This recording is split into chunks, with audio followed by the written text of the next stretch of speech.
à l'époque, pour draguer une fille, il fallait passer par la lettre. Parce que c'est par la lettre. Non, pas vos histoires de SMS abrégées là. Parce que c'est par la lettre que tu devrais montrer à la fille que tu avais retenu à la lettre tes leçons de français. Une lettre manuscrite bien écrite.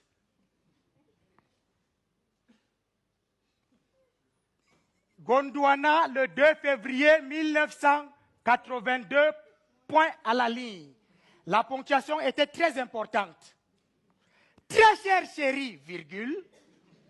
Bonjour ou bonsoir selon l'arrivée de ma lettre. Précision très importante.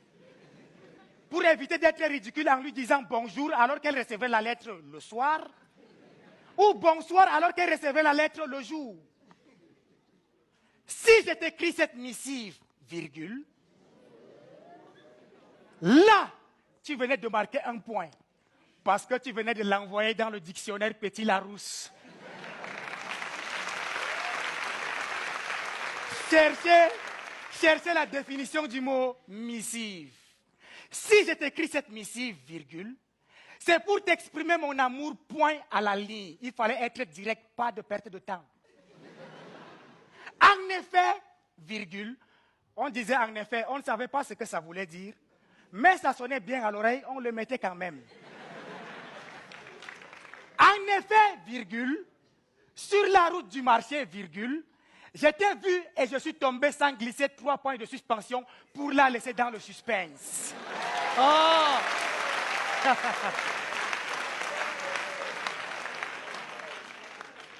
Tu es le cosinus de mon cœur. Là,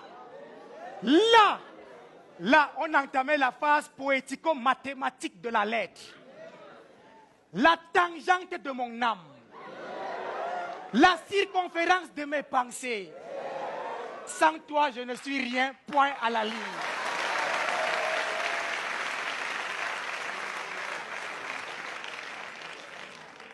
Les oiseaux aiment l'air. Les poissons aiment l'eau. Et moi, je t'aime.